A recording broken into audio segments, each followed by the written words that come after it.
Mars, lagi ka bang nagtsatsaa tuwing gabi?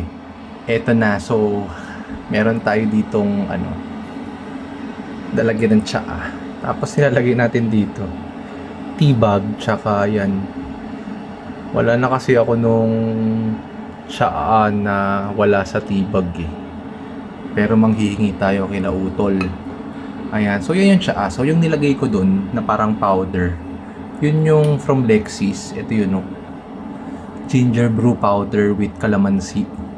Merong lemon, meron namang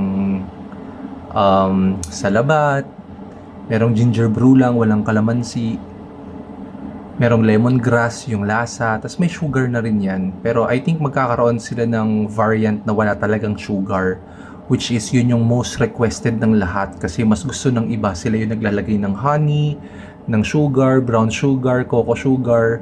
So yan. Tapos inaantay lang natin yung ating hot water. Yun. So, let's go. Tea time. At ito na nga, tapos na yung ating iniinit. Oh, ayan. So, ito na. Let's go. Ayan. Yan, pwede na yan. Tapos, saraduhan na natin.